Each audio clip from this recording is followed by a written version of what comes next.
뉴스타트 2부 시작합니다. 인천에서 하와이로 출발하려던 항공기가 엔진 결함으로 이륙이 지연되면서 승객 수백 명이 큰 불편을 겪었습니다. 충북 청주에서는 오중 추돌 사고로 7명이 다쳤습니다. 사건 사고 소식 정인용 기자입니다. 항공기 기내에서 대기하던 승객들이 하나둘 다시 짐을 챙깁니다. 어젯밤 9시 25분, 인천에서 미국 하와이 호놀룰루로 출발하는 하와이안 항공 항공기가 엔진 결함으로 이륙하지 못해 200여 명 승객의 발이 묶였습니다. 엔진 이상하고 발견했고요. 그렇게 한 3시간 앉아있다가 폭삭 나서 다쳤고 관광버스 타고 호텔로 이동하는 거였어요. 승객들은 24시간 출발 지연 통보를 받고 여행 첫날을 항공사 측이 제공해준 숙소에서 머물러야 했습니다. 차가 넘어져 있고 도로는 아수라장이 됐습니다. 주변에는 사고로 인한 파편이 널브러져 있습니다. 어제 저녁 7시 50분쯤 충북 청주 주성동에서 53살 남성 A씨가 몰던 SUV가 신호 대기 중이던 차량을 들이받으면서 연쇄적으로 모두 6대가 부딪혔습니다.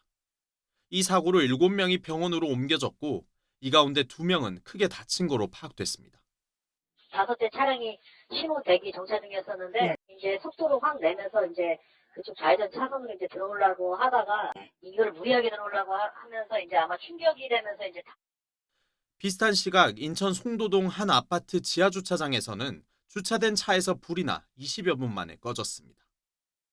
다친 사람은 없었지만 화들짝 놀란 주민 100여 명이 긴급 대피했습니다. 불이 난 차는 전기차는 아니었던 거로 확인됐습니다. 충남 아산시 신창면 한 폐유정제 공장에서는 원인을 알 수 없는 불이 났습니다. 이 불로 다친 사람은 없었지만 건물 3개 동이 탔습니다. 공장 내부에 인화성 물질이 많아 진화에 어려움을 겪었고 한때 인근 소방서 인력과 장비를 총동원하는 대응 2단계가 발령됐습니다. YTN 정인용입니다. 경기 하남에서 열린 야간 마라톤 대회에서 온열 질환자가 속출했습니다. 다행히 심각한 인명피해는 발생하지 않았는데요. 참가자들은 무더운 날씨에 미흡한 대회 운영으로 큰일을 치를 뻔했다고 입을 모았습니다. 윤웅성 기자가 보도합니다. 하남 미사경정공원에서 열린 야간 마라톤 대회. 어둠을 뚫고 수많은 참가자들이 도로를 달립니다. 그런데 대회 도중에 구급차가 등장했습니다. 무더운 날씨에 대회 참가자들이 온열 질환을 호소하면서 쓰러진 겁니다. 소방당국은 한때 대응 1단계를 발령하고 현장에 구급차와 회복지원 버스 등 10여 대를 보냈습니다. 다행히 사망자나 중상자는 없었지만 19명이 병원으로 옮겨졌고 9명이 현장에서 수액을 맞는 등 조치를 받았습니다. 하남시와 소방당국이 주최 측에 마라톤 대회 중단을 요청해 행사는 조기 종료됐습니다. 참가자들은 주최 측이 준비한 음료가 부족해 마시지 못하는 경우도 발생하는 등 안전 불감증으로 인한 사고라고 지적했습니다. 컵으로 그냥 이렇게 조금씩 있다 보니까 아무래도 좀 그런 게 부족했던 것 같고 또 물을 미스트라도 좀 뿌려주는 그런 거라도 있었으면은 좀 준비가. 행사 영상이 올라온 인터넷 게시물에도 야간 대회인데 조명이 부족했고 경로가 좁은데도 너무 많은 참가자들을 받아서 혼잡했다는 등 미숙한 운영에 대한 비판이 잇따랐습니다. 하남 조정경기장 일대 10km를 뛰는 행사에는 10,000명가량이 참가한 것으로 전해졌습니다. 대회가 시작된 저녁 7시쯤 하남의 당시 기온은 31.4도로 지난달 31일부터 2주 넘게 폭염경보가 내려진 상태였습니다. YTN 윤웅성입니다. 올해 7월이 지구기상관측 이래 가장 더운 달이었던 걸로 조사됐습니다. 찜통더위는 입추가 지난 지 열흘이 됐는데도 이어지고 있습니다. 임혜진 기자가 보도합니다. 뜨거운 떼약볕 아래 운동복을 갖춰 입은 사람들이 팔다리를 쭉쭉 늘리며 준비운동에 한창입니다.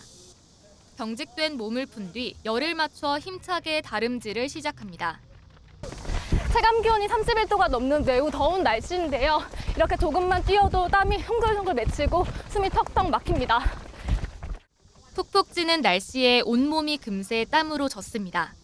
더운 거는 확실히 좀 많이 몸이 뜨겁다 보니까 힘든 건 있네. 그래서 좀 아침 일찍 뛰거나 저녁 늦게 뛰는 식으로. 날씨가 많이 더워가지고 햇빛에서 하는 것보다는 차라리 그늘에서 좀 더 많이 진행을 했어요. 그리고 거리가 긴 것보다는 좀 더위 때문에 짧은 거리를 위주로 달리기를 진행했습니다. 한강 다리 밑은 더위를 식히려는 시민들로 북적입니다. 가을에 접어들었다는 입추가 지난 지 열흘이 됐지만 최고 체감 온도가 35도 안팎인 무더위든 봄처럼 꺾일 기미가 보이지 않습니다. 이 같은 여름철 폭염 장기화는 한국만의 현상이 아닙니다. 미국 국립해양대기청에 따르면 올해 7월은 지구 기상 관측 이래 가장 더운 달이었던 것으로 나타났습니다. 지난달 지구 표면 온도 평균은 섭씨 17.01도로 20세기 평균 온도보다 1.21도 높았습니다. 월 평균 지구 표면 온도는 14개월 연속 상승했습니다. 지구온난화로 인한 이상기후가 이제는 피부로 느껴지는 상황. 그냥 버텨내는 것 말고 다른 방법은 없는 건지 걱정만 늘어가는 뜨거운 여름입니다. YTN 임혜진입니다. 역대급 폭염이 이어지면서 올여름 2,600여 명의 온열 질환자가 발생한 가운데 가축도 90만 마리 넘게 폐사한 걸로 나타났습니다. 행정안전부의 국민안전관리 1일 상황 보고서에 따르면 지난 6월 11일부터 16일까지 폐사한 가축은 90만여 마리로 집계됐습니다. 폐사한 가축의 종류를 보면 가금류가 84만 8천 마리로 대부분을 차지했지만 돼지도 5만 2천 마리가 죽었습니다. 이 기간 양식장에서 기르는 우럭과 넙치 등 어류도 127만 8천 마리가 폐사한 걸로 조사됐습니다. 올여름 우리나라 해안에서 여러 자연재해가 동시다발로 나타나고 있습니다. 전례 없는 독성 해파리 떼 습격은 물론 높은 수온 탓에 적조까지 확산하고 있습니다. 지환 기자가 보도합니다. 바다가 검붉게 변했습니다. 적조입니다. 황토물을 들이붓습니다. 어선을 동원해 양식장 주변을 돌기도 합니다.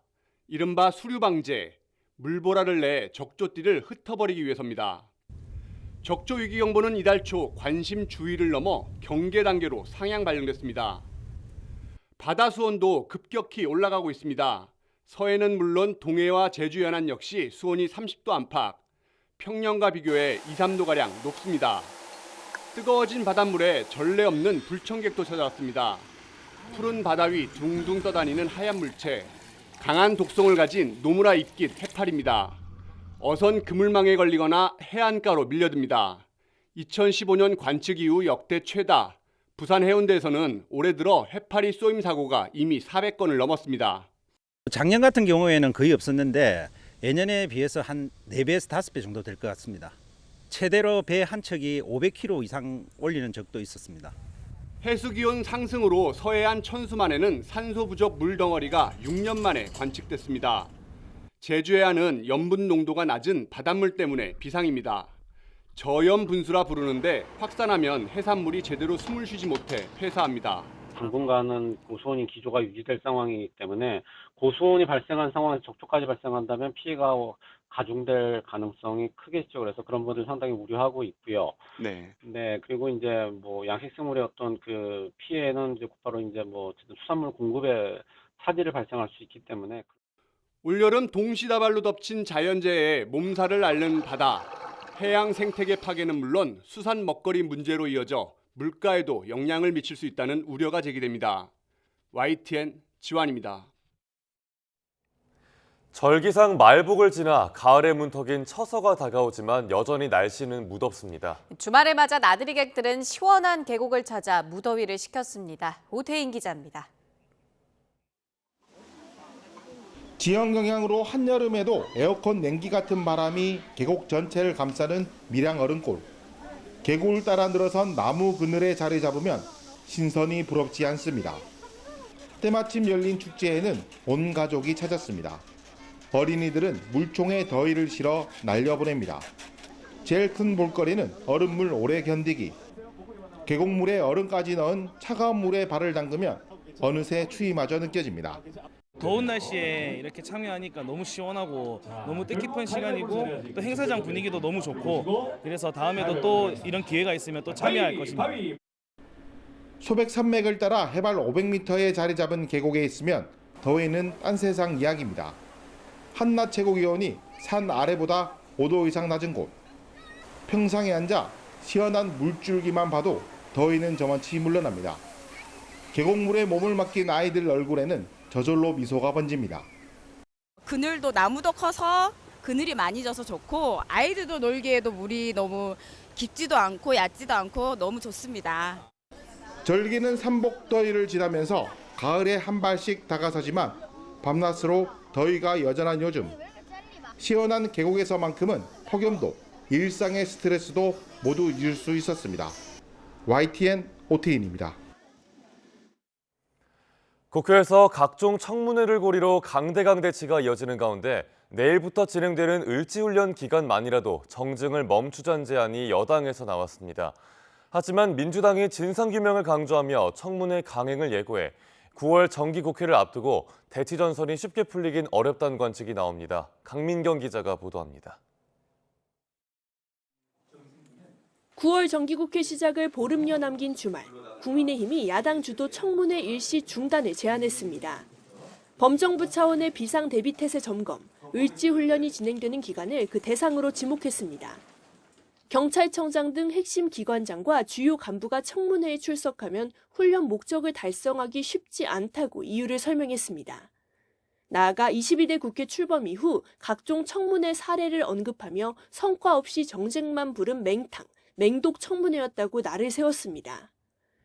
민주당과 국회의장께 강력히 촉구합니다. 국가 총력전인 을지훈련을 정부와 국회가 온전히 동참할 수 있도록 일방적인 청문회를 열지 말아 주십시오. 하지만 원내 일당인 민주당은 별다른 반응을 보이지 않고 있습니다. 방통위의 공영방송 이사 선임 과정을 지적하는 이른바 방송장악 3차 청문회는 물론 신임 경찰청장을 상대로 한 수사 외압 의혹 청문회도 예정대로 진행하겠다는 강경한 입장입니다. 여기에 권익위 간부 사망 사건에 김건희 여사 명품 가방 수수 의혹 종결이 영향을 준 게 아니냐는 주장까지 이어가며 공세 고삐를 늦추지 않고 있습니다. 하나하나가 중대한 사건인데 이러한 일이 하나도 아니고 동시다발로 벌어지고 있습니다. 그런데도 윤석열 정부와 여당은 남탓만 할 뿐 반성과 성찰이 없습니다. 그러면서 정기국회 전 주요 민생 법안부터 처리하자는 목표가 물거품이 될 수 있다는 우려도 나옵니다. 오는 28일 본회의를 열어 여야가 이미 합의한 구하라법과 전세사기 특별법 등을 처리하자는 약속이 휴지 조각이 될 수 있다는 겁니다. 이런 가운데 정부 여당은 한동훈 체제 출범 뒤 처음으로 고위 당정협의회를 개최합니다. 한 대표가 강조해온 취약계층 폭염 지원책과 청년 고독사 문제, 여기에 전기차 배터리 안전관리와 주택 공급 등 문제가 폭넓게 다루어질 전망입니다. 하지만 꼬여버린 전국의 실타래를 풀지 않는 이상 이 같은 민생법안 논의 역시 공연불로 전락할 수 있다는 우려가 적지 않습니다. YTN 강민경입니다. 더불어민주당 새 지도부를 뽑는 전당대회 마지막 지역 순회 경선에서 이재명 당대표 후보가 압도적 1위로 연임의 쐐기를 박았습니다. 관심을 끈 최고위원 경선에선 이재명 파리 발언으로 논란이 된 정봉주 후보가 누적 득표율 3위로 내려앉았습니다. 손효정 기자입니다. 신임 지도부 선출을 위한 민주당 전당대회 한 달 여정의 마지막 순서. 서울 지역 경선에서 이재명 당대표 후보가 90% 넘는 득표율을 기록했습니다. 다른 지역 권리당원 온라인 투표를 합친 이 후보의 누적 득표율은 89.90%. 경쟁자인 김두관, 김지수 후보는 각각 누적 8.69%, 1.42%에 그쳤습니다. 권리당원 ARS 투표와 대의원 투표, 일반 국민 여론조사 결과가 남았지만 압도적인 격차로 대표 연임을 사실상 확정지었습니다. 그동안 이재명 1급 체제에 각을 세워온 김두관 후보는 마지막 경선에서도 강성 지지자와 결별해야 정권 교체를 이룰 수 있다며 이 후보의 연임 도전을 비판했습니다. 강성, 개혁의 딸 지지자하고 저는 결별해야 된다고 생각을 합니다. 이재명 후보께서 2년 동안 당권을 갖고 있었습니다. 또다시 그것이 필요한지 저는 이해할 수 없습니다. 이재명 후보는 당의 주인은 당원이라며 우회적으로 김 후보 주장을 반박했지만 동시에 작은 차이를 넘어야 한다고 당선 이후 화합에도 방점을 뒀습니다. 힘을 합쳐도 모자랄 판에 이 작은 차이를 가지고 서로 갈등하고 싸울 시간이 없습니다. 우리 안에 아무리 차이가 큰들 우리가 싸워 이겨야 될 그 상대와의 격차만큼 크겠습니까, 여러분? 반면 최고위원 경선은 순위가 요동쳤습니다. 이재명 후보의 지지를 등에 업은 김민석 후보가 1위를 유지했지만 이른바 명파리 발언 논란이 불거진 정봉주 후보는 서울 경선 6위에 그치며 누적 득표율 3위로 밀려났습니다. 어떤 비난도 이겨내겠습니다. 내가 이재명 임내하면서 실세 권력 노름하는 한줌도 안 되는 극소수 인사들을 반드시 속아내겠습니다. 김건희 여사 살인자 발언으로 여권 반발을 샀던 전현희 후보는 깜짝 2위를 기록하며 누적 득표율 5위로 당선권에 진입했습니다. 이른바 명심을 둘러싼 여러 돌발 변수로 막판까지 최고위원 순위가 엎치락 뒤치락하는 가운데 민주당 새 지도부 윤곽은 오늘 전국 당원대회에서 최종적으로 드러날 예정입니다. YTN 손유정입니다. 압록강 범람으로 북한 북부 지역은 큰 수해를 입었는데요. 북한 매체들은 연일 김정은 국무위원장의 수재민 챙기기 보도에 집중하고 있습니다. 여기에 어떤 의도가 있는 건지 이종원 기자가 짚어봤습니다. 평양 임시 숙소에 입소한 수해 지역 아이들의 식사 모습입니다. 식탁마다 쌀밥과 닭고기, 과일, 우유 등 지방 아이들로 썬 말 그대로 특식이 차려졌습니다. 식당을 찾은 김정은 국무위원장이 아이들이 건네주는 음식을 스스럼 없이 받아 먹는 모습 등도 온종일 관영 매체를 통해 방송됐습니다. 원수님께 자기들이 좋아하는 음식들을 꼽아가며 저저마다 아뢰이는 아이들의 모습은 친아버지 앞에서 오리광을 부리는 응석바지들의 모습 그대로였습니다. 하루 뒤엔 김 위원장이 숙소에 마련한 임시교실에서 아이들의 수업을 참관하는 모습을 보도했습니다. 교복과 책가방, 학용품 등 아이들에게 선물 보따리도 안겼다고 소개했습니다. 김정은 동지께서는 수해 복구 기간 아이들에게 공부도 잘 시키면서 평양 체류의 나날이 앞으로도 영원히 잊지 못할 즐겁고 유쾌한 추억으로 남도록. 북한은 압록강 범람으로 큰 수해를 입은 평안북도와 자강도, 양강도의 수재민 13,000여 명을 평양에 수용했습니다. 수해 복구 기간 어린이와 노인 등을 국제 행사 때 사용됐던 4.25 여관 등에서 지내게 한 겁니다. 앞서선 김 위원장이 고무보트에 올라 침수 지역을 둘러보고 다닥다닥 붙은 수재민 천막촌을 방문해 주민과 스킨십을 나누는 모습도 집중 조명했습니다. 이 같은 북한 매체들의 이딴 애민 지도자 이미지 부각은 민심 위반을 우려한 북한 정권의 선전전이라는 분석이 나옵니다. 평양 자체가 갖고 있는 상징성이 있고 또 거기에 대한 출입 자체가 그렇게 쉽지 않은 곳이기 때문에 내민 정신을 보여주는 중요한 하나의 어떤 장소가 될 수 있는 부분이 10,000명 넘는 수재민을 평양으로 이동시킬 정도로 큰 수해를 입었는데도 북한 매체들은 인명피해 규모에 대해선 철저히 침묵하고 있습니다. 남측의 구호물품 제한을 포함해 국제사회에 도움을 뿌리치고 자력 복구 의지도 연일 강조하고 있는데 단순한 노동력에 의존한 복구엔 한계가 있을 거라는 전망도 나옵니다. YTN 이종원입니다. 가자지구 휴전 협상이 잠시 중단된 가운데 이스라엘의 공습으로 팔레스타인 주민 일가족 최소 18명이 한꺼번에 숨졌습니다. 하마스는 휴전 합의 가능성을 일축했지만 이스라엘은 국제적 압박을 가하면 하마스가 양보할 수 있다는 기대를 걸고 있습니다. 김도원 기자입니다. 얼핏 평온해 보이는 한낮의 가자지구. 굉음과 함께 날아온 미사일이 건물을 타격해 큰 폭발이 일어납니다. 정육 수산물상인 아부자와드시의 창고가 있던 자리입니다. 밤사이 이스라엘의 미사일 3발이 떨어져 폐허로 변했습니다. 공습으로 아부자와드시 부부는 물론 자녀와 부모, 일가 친척까지 최소 18명이 한꺼번에 숨졌습니다. وضربوا هذا المكان غير سبب عشان احنا نعرف انه اعداء الله اعداء دين ما فرقوش بين طفل ولا بين شيخ ولا بين امراه ولا بين عجوز ولا بين الشجر لا سلم لا الشجر ولا الحجر منهم. 이스라엘의 공습이 밤낮 없이 계속되는 가운데 휴전 협상은 이집트로 자리를 옮겨 진행될 예정입니다. 이스라엘과 하마스 양측에 중재안이 전달됐는데 중재국 이집트는 의지만 있다면 협상 타결이 가능하다고 강조했습니다. يتم يعني التعامل بشأنها والتفكير في كيفية جسر هذه الفجوات. 하마스는 지금의 협상은 미국의 조건을 강요하는 데 불과하다며 타결 기대는 환상에 불과하다고 일축했습니다. 반면 이스라엘은 협상단이 타결 가능성을 조심스럽게 낙관한다고 밝혔습니다.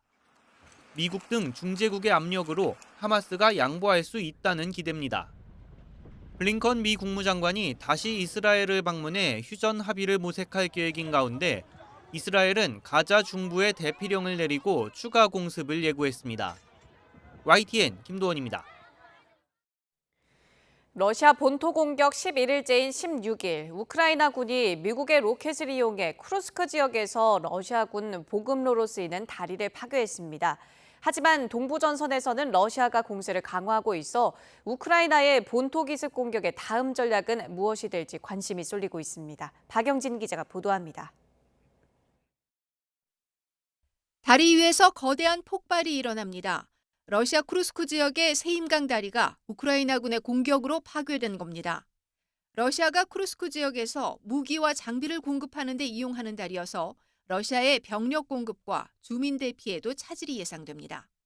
Це стосується знищення логістики російської армії і витрати їхніх резервів.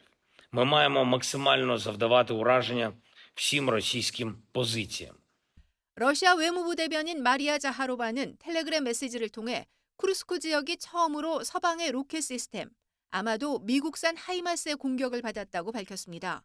이 공격으로 민간인 대피를 돕던 자원봉사자들이 사망했다면서 우크라이나군은 민간인을 최우선 목표로 삼고 있다고 비난했습니다. 우크라이나군은 지난 6일 쿠르스크 공세작전을 시작한 이후 35km를 진격해 80개가 넘는 마을을 장악했다고 주장하며 그 현장을 서방 언론에 공개하기도 했습니다. 하지만 본토 공격의 목적은 영토 점령이 아니라 협상용이라는 점을 강조하고 있습니다. Прибираємо там російську військову присутність на території наших дій та поповнюємо обмінний фонд для нашої держави.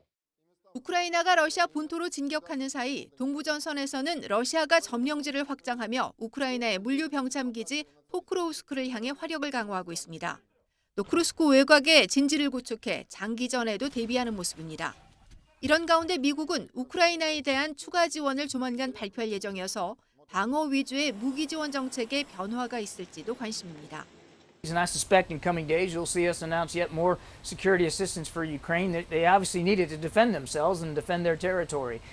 본토 기습 공격으로 전쟁의 양상이 달라졌다고 해도 우크라이나의 의도대로 진행될지는 여전히 미지수. 이제 관심은 러시아를 압박하기 위한 우크라이나의 다음 전략에 쏠리고 있습니다. YTN 박영진입니다. 민주당 대선 후보인 카말라 해리스 부통령과 공화당 후보인 도널드 트럼프 전 대통령이 미국 대선 핵심 경합 지역 가운데 하나인 이른바 선벨트 4개 주에서도 팽팽한 경합세를 보였습니다. 뉴욕타임스가 시에나대와 함께 조사한 결과 해리스 부통령은 애리조나와 노스캐롤라이나에서, 트럼프 전 대통령은 조지아와 네바다에서 각각 상대 후보를 오차범위 내에서 앞섰습니다.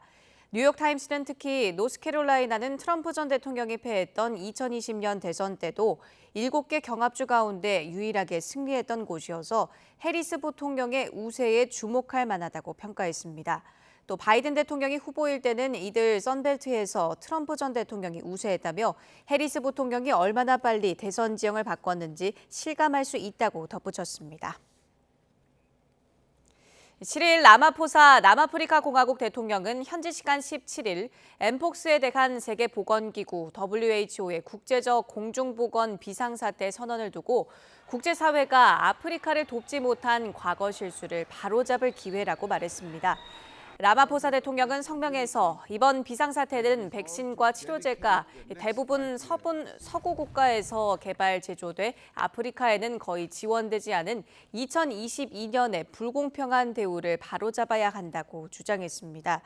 아프리카 질병통제예방센터는 WH보다 하루 앞선 지난 13일 공중보건 비상사태를 선포했습니다. 장 카세야 CDC 사무총장은 아프리카 대륙에만 10만 회 분량의 백신이 필요하다고 말했습니다. 올림픽 금메달 직후 작심 발언에 나선 배드민턴 안세영 선수가 올해 초 협회에 이미 다양한 문제의식을 전달한 걸로 드러났습니다. A4 용지 13장 분량의 건의서를 통해 턱없이 부족한 포상금과 부조리한 선후배 문화 등을 조목조목 지적했다고 합니다. 조은지 기자입니다. 천재소녀로 불린 안세영은 중학교 3학년이던 지난 2017년 역대 최연소로 태극마크를 달았습니다. 발랄한 춤 세레머니는 온라인을 달궜고 말끝마다 언니를 찾던 앳된 모습도 풋풋했습니다. 언니들이랑 놀다 보면은 그 요즘 유행하는 거 따라한다고 막 하니까 자연스럽게 나오는 것 같아요. 경선이 최고니까 경선하고 열심히 하는 선수가 되고 싶어요. 하지만 15세 시작한 선수촌 생활은 외로움과 불편함을 넘어 부조리했습니다. 안세영은 올해 초 A4 용지 13장, 무려 15,000자 분량의 건의서를 써서 협회 측에 공유했습니다. 진천은 학생 선수가 혼자 버티기엔 너무도 외로운 곳이라고 적었습니다. 같은 국가대표 선수인데 본인 방 청소와 빨래는 직접 해야 하지 않나. 막내로서 어디를 나가야 하면 단체 대화방 대신 1번부터 끝번까지 개인적으로 보고해야 한다는 등 대표팀의 잘못된 선후배 문화를 조목조목 지적했습니다. 또 아시안게임 2관왕에 세계선수권까지 처음 우승했는데 특별 포상금은 1,300만 원. 다른 종목이 협회에서만 몇 억을 받는 동안 무릎을 잃고 얻은 포상금이 1,000만 원 정도라며 이게 최고 성적 선수단에 대한 최고 격려냐고도 반문했습니다. 선수 자율성이 없는 후원사 장비 사용과 상한선이 정해진 계약금과 연봉제도 등 다양한 문제의식도 담긴 걸로 전해졌습니다. 안세영 선수 부모는 이 내용을 들고 2월 협회와 스폰서 관계자 등과 만나 3시간 반 면담했습니다. 온전히 재활과 훈련에만 집중할 수 있도록 해달라는 게 골자였는데 협회는 엿새 뒤 내부 회의를 진행했습니다. 하지만 크게 달라진 게 없었다고 느낀 안세영은 파리 금메달 직후 협회 시스템 전반을 비판하는 작심 발언에 나섰습니다. 7년 동안 되게 많은 걸 참고 살았던 것 같아요. 억누르면서. 악착같이 달렸던 이유 중에 하나가 제 목소리에 힘이 좀 실렸으면 좋겠는 바람에 이렇게 정말 힘들게 바쁘게 살았었던 것 같습니다. 안세영은 협회와 시시비비를 가리는 공방전을 하자는 게 아니라 발전할 수 있는 합리적 시스템을 진솔한 대화로 만들어보자고 손 내밀었습니다. 협회는 안세영 얘기를 듣는 게 문제 해결의 핵심 포인트라며 조만간 의견을 듣겠다고 밝혔습니다. YTN 조은지입니다. 전 프로야구 투수 출신 장원삼 씨가 술을 마시고 운전을 하다 접촉사고를 냈습니다. 부산 남부경찰서는 장 씨를 음주운전 혐의로 입건해 조사하고 있습니다. 장 씨는 어제 낮 1시 20분쯤 부산 수영구 광안동에서 음주 상태로 차량을 후진하다가 뒤에 있던 차를 들이받은 혐의를 받습니다. 경찰이 출동해 장 씨의 혈중 알코올 농도를 측정한 결과 운전면허 취소 수준의 수치가 나온 걸로 파악됐습니다. 경찰은 사고가 경미해 장 씨를 귀가시키고 추후 조사할 방침입니다. 프로야구 정규리그 우승의 방향을 미리 가늠할 수 있는 1, 2위 맞대결에서 기아가 이틀 연속 LG에 웃었습니다. 올 시즌 최고 타자 김도영이 만루포를 터뜨렸습니다. 삼성은 NC를 꺾고 2위로 올라섰습니다. 이경재 기자입니다. 전날 9회 역전 투런포를 터뜨린 나성범이 5회 1대1을 만드는 동점 솔로포로 타선에 불을 붙였습니다. 박찬호의 희생타로 경기를 뒤집은 기아 방망이는 6회에 본격적으로 힘을 더했습니다. 김선빈과 한준수 등이 잇따라 적시타를 쳐내더니 투안 만루에서 김도영이 가운데 담장을 넘어가는 135m짜리 대형 그랜드슬램을 터뜨렸습니다. 박명근의 체인지업을 제대로 받아쳤습니다. 첫 타석, 두 번째 타석 계속 결과가 안 좋았을 때 제가 좀 소심하게 타석에 들어갔던 게 있었던 것 같아서 그냥 존에 들어오면 과감히 나가자고 생각하고 좀 타석에서 임했는데 좋은 결과가 나왔습니다. 소크라테스는 연속타자 홈런으로 한 번 더 승리를 확인했습니다. 8회 김선빈의 싹쓸이 2루타까지 보탠 기아는 LG를 14대 4로 완파하고 3연승. 정규리그 우승을 향해 발걸음을 재촉했습니다. 4위 두산은 KT를 3대1로 꺾고 3연승을 달리며 3위로 떨어진 LG에 한 경기 반차로 따라붙었습니다.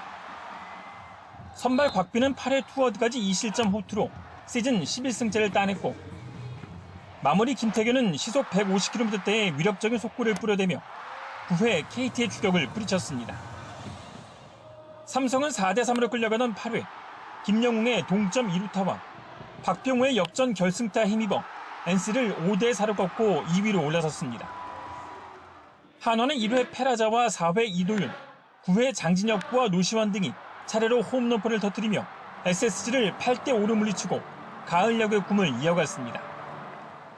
키움은 5회 역전 결승 2타점 2루타를 포함해 2안타 3타점을 올린 최주환을 앞세워 갈 길 바쁜 롯데에 8대7로 승리했습니다. YTN 이경재입니다. 잉글랜드 프로축구 울버햄튼 황희찬이 리그 개막전에서 선발 출전해 풀타임을 뛰었습니다.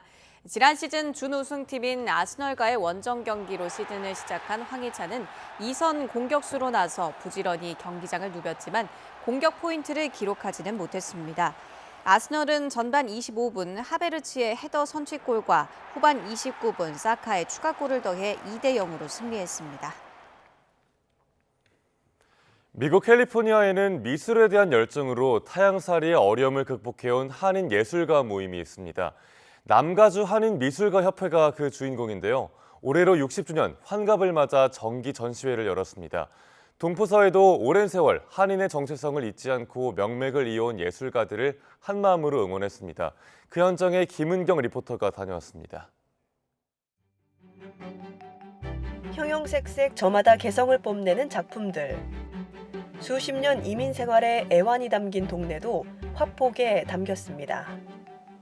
내가 25년 동안 매주 승마를 했더랬어요. 지나가면서 굉장히 이 장소가 마음에 와닿고 또 추억이 나는. 캘리포니아 남부에서 활동하는 한인 예술가들이 올해도 어김없이 정기 전시회를 열었습니다. 특히 이번 전시회는 1964년 시작된 남가주 한인미술가협회가 창립 60주년을 맞아 여는 것이어서 더욱 의미가 남다릅니다. 60년이라는 긴 세월 선배님들이 명맥을 유지해 오셨기 때문에 큰 의미라고 생각합니다. 역사가 오래된 만큼 협회에는 연로 작가부터 차세대 작가까지 다양한 연령대의 한인 예술가 100여 명이 활동하고 있습니다. 적응이 녹록지 않은 이민 생활. 미술에 대한 열정은 타국살이를 버티게 해준 원동력이었습니다. 무엇보다 전시 기회를 잡기 어려운 미국에서 매해 열리는 정기전은 창작 활동에도 촉매제가 됐습니다.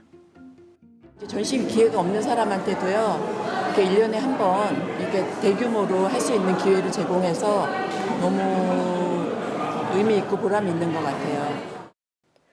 정기 전시회뿐 아니라 다른 민족과의 교류와 화합을 위한 그룹전 등 60년 동안 다양한 활동을 이어온 남가주 한인미술가협회. 올가을엔 고국의 수도 서울을 찾아 한국 작가들과 교류전도 열 계획입니다. 미국 LA에서 YTN 월드 김은경입니다. 미국 디즈니랜드 하면 백설공주나 신데렐라 같은 밝고 예쁜 이미지가 떠오르는데요. 올랜도 디즈니랜드 테마파크에 마녀가 등장하는 이른바 빌런 구역이 생긴다고 합니다. 이광은 기자가 소개합니다. On Pandora. We are building a villain's land at the Magic Kingdom. 가시덩굴로 둘러싸인 음산한 배경의 검은색 성. 파스텔 일색인 미국 올랜도 월트 디즈니 월드 리조트에 악당을 주제로 한 구역이 만들어집니다. 백설공주나 인어공주가 아닌 마녀가 등장하는 놀이기구가 생기는 건데 디즈니가 이른바 빌런 흥행 대열에 합류하겠다며 향후 10년간의 투자 계획을 발표한 자리는 D23입니다. 100여 년 역사를 가진 공식 팬클럽의 이름을 딴 행사로 올해는 전 세계 36개국 만여 명이 참가했습니다. And you just automatically have a connection with them just by wearing a costume and dressing up and being pretty people all day. I love it! You also have really fun interactions with families and children. You're having a great time, they're having a great time. 디즈니 역사에 중요한 발자취를 남긴 인물을 선정하는 시상식도 열렸습니다. 영화 배우 해리슨 포드와 조디 포스터 등 14명이 디즈니 레전드에 뽑혔습니다. Stories are for you, about us, our common humanity. It's the Disney in all of us. That's why we're here. It's the Disney in all of us.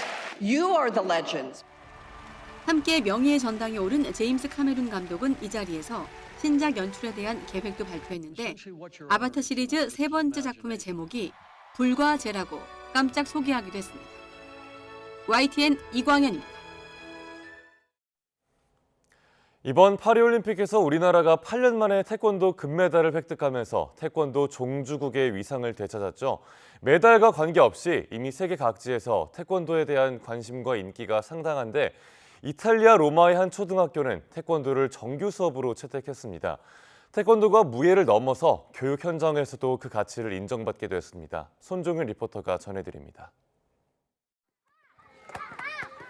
이탈리아 로마의 한 초등학교입니다. 우렁찬 기합 소리가 울려 퍼집니다.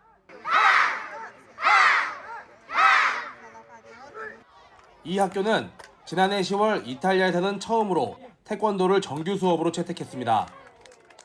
In questa zona non era conosciuta. Gli effetti positivi sulle classi sono stati eccezionali. Intanto la possibilità di praticare uno sport nuovo e che desse ai ragazzi un controllo. 이탈리아에 태권도가 보급된 건 지난 1967년. 당시 유학생이던 고 박선재 씨와 동생 박영길 씨가 로마의 태권도장을 열면서 서서히 알려지기 시작했습니다.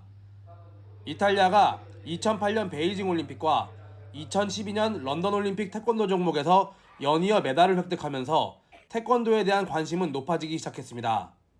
Dal punto di vista del movimento sportivo possiamo dire che in Italia in questi ultimi anni e in quest'ultimo periodo specialmente è aumentato molto il numero di partecipanti e sono aumentate molto le società sportive, contiamo più di 30.000 tesserati agonisti e quindi è un movimento in grossa crescita.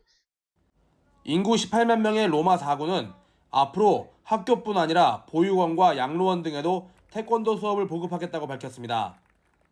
Come tutto l'anno il Taekwondo per le scuole. Siamo contentissimi di avere questa iniziativa. 이탈리아에 태권도가 보급된 지 57년. 무예 개념을 넘어 체육 교육의 효과까지 K스포츠 저변 확대에 가속도가 붙는 모습입니다. 이탈리아 로마에서 YTN 월드 손정윤입니다. 올여름 한국 코미디 영화 강세 속에 배우 박성웅이 변신의 귀재 사기꾼으로 관객을 찾아옵니다. 연일 계속되는 무더위를 날릴 국내외 공포 영화들도 관객들과 만납니다. 김승환 기자가 소개합니다. 블랙패를 좀 해봐. 해병대 출신이야. 이씨. 너 어딘데? 나 보이스카우트. 사기꾼 형사 조직 보스가 운명적으로 모이면서 추격전이 펼쳐집니다. 제주의 아름다운 자연을 배경으로 한 코믹 액션 영화입니다. 영화 신세계에서 강렬한 존재감을 뽐내며 이름을 알린 배우 박성웅. Do you need any assistance? 기존 이미지와 다른 1인 7역의 팔색조 사기꾼 역할에 도전하며 웃음을 선사합니다. 그냥 통쾌해요. 시원하고. 그냥 영화를 직접 보시면 아마 다른 관객분들도 야 재밌는데 이게 말이야 하고서 설명을 하려다가 그냥 보면 돼. 보면 알아. 뭐 이런 식의 영화이기 때문에. 네. Whatever comes, we'll face it together. Let's go. 2142년 청년 6명이 우주기지에 도착하자 인간을 숙주로 삼는 괴생명체와 맞닥뜨리면서 끔찍한 일이 벌어집니다. 45년 동안 이어온 에이리언 시리즈의 7번째 작품으로 희지를 최소화하면서 다양한 에이리언을 제작해 실존하는 것 같은 현실감을 더했습니다. 우주기지라는 한정된 공간에서 벌어지는 고군분투 속에서 쫄깃한 긴장감을 배가시킵니다. 어디 있는지 알아? 사실 거기 있어. 거기가 어딘데? 미친 집 지하실. 남편의 유일한 유산인 시골 저택에 이사간 한 여성에게 섬뜩한 일이 잇따라 발생하면서 공포감이 커집니다. 우리나라 3대 흉가로 불리며 공포 체험 장소로 유명했던 곳을 모티브로 한 작품입니다. 배우 조윤희가 처음 공포 영화에 도전하며 연기 변신에 나섰습니다. 거기 있어요? YTN 김승원입니다. 이른바 김연아 키즈들이 뮤지컬 배우로 데뷔한 국내 첫 아이스 뮤지컬이 막을 올렸습니다. 추억의 명작 만화 베르사유의 장미 역시 처음으로 국내 창작 뮤지컬로 재탄생했습니다. 한여름 늦더위를 가시게 할 공연들 박소정 기자가 전해드립니다.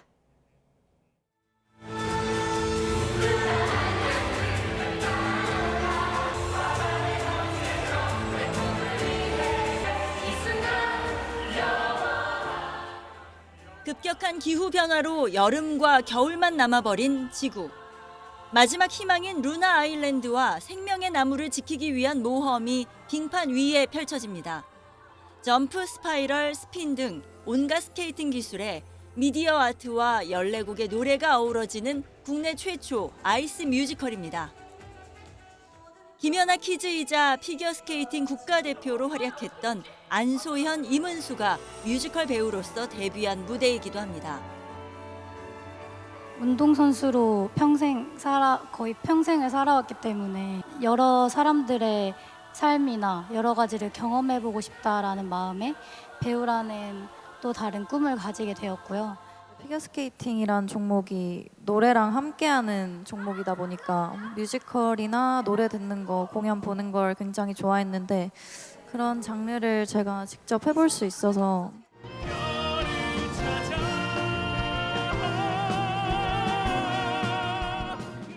(1972년) 연재를 시작해 전 세계에 2천만 부 넘게 팔린 순정 만화 베르사유의 장미. 이름만 들어도 설레는 오스칼과 앙드레가 국내 첫 창작 뮤지컬로 새롭게 태어났습니다. 엄청난 고음을 넘나드는 노래가 쉴 새 없이 이어집니다.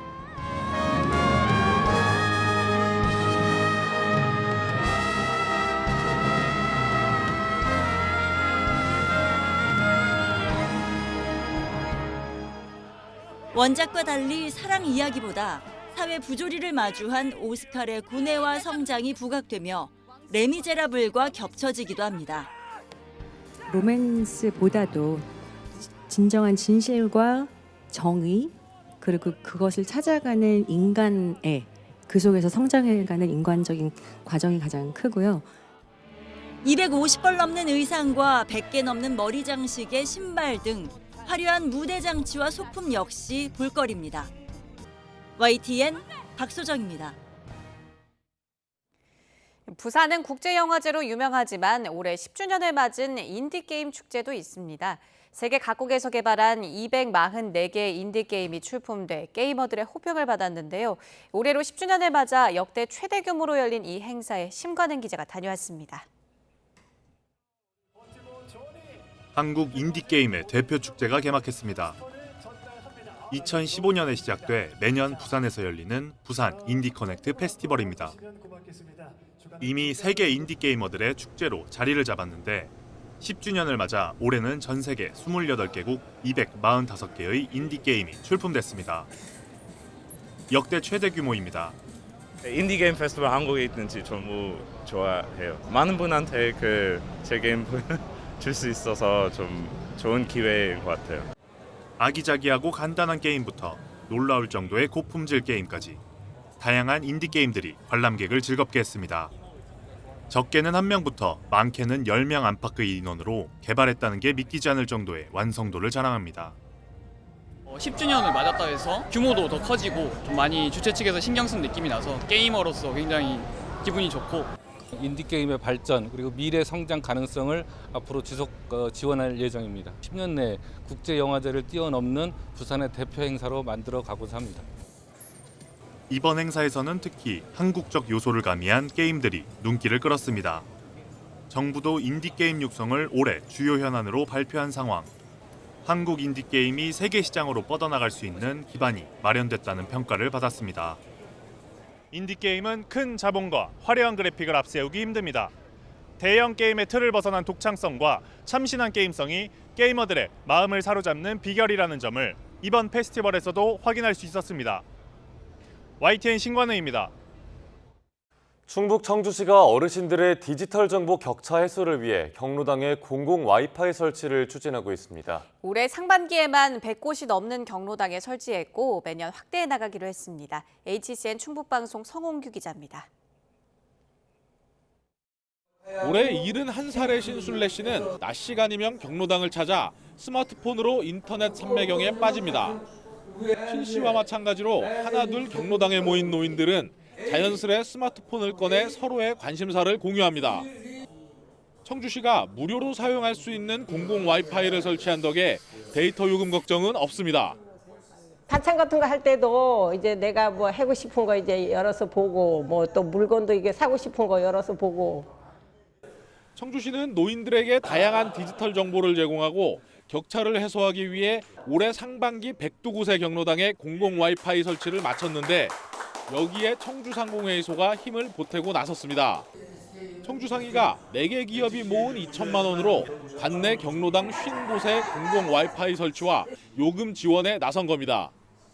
그쪽 지역의 어르신들도 다 같이 좀 이 핸드폰을 자유롭게 이용하면서 좀 더 윤택한 삶을 사실 수 있도록 하는 그런 취지에서 청주시는 2026년 1월부터 이들 경로당 공공 와이파이 관리를 넘겨받아 요금을 지원할 방침입니다.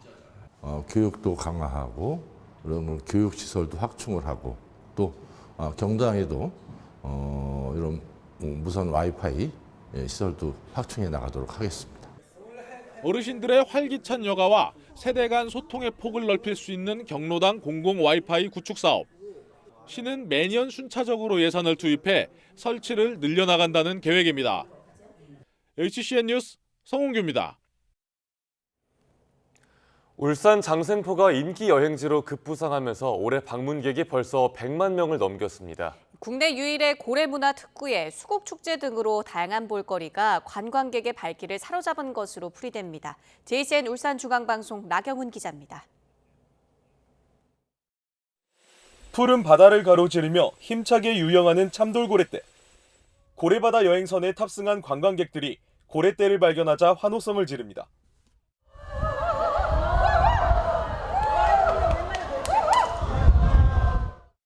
국내 유일의 고래문화 특구인 장생포는 고래와 관련한 다양한 볼거리와 즐길거리가 넘칩니다.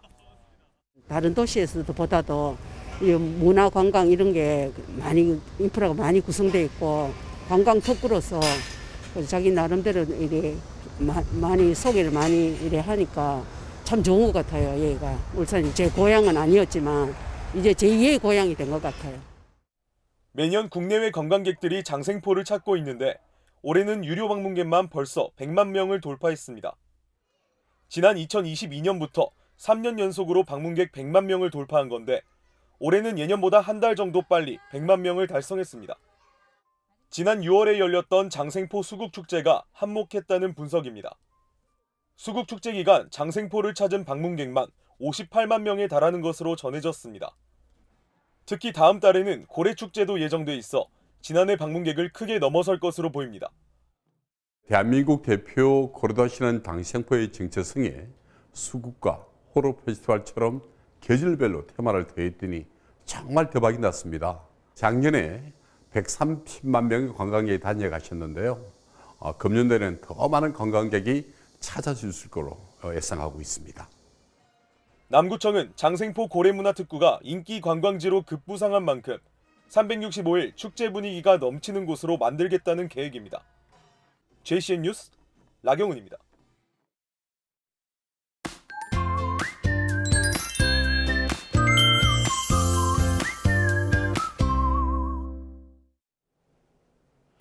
밤에는 열대야가, 낮에는 찜통더위가 이어지고 있습니다. 현재 서울 기온은 27도로 28일째 열대야가 이어지고 있고 습도가 높아서 아침부터 허텁지근한데요.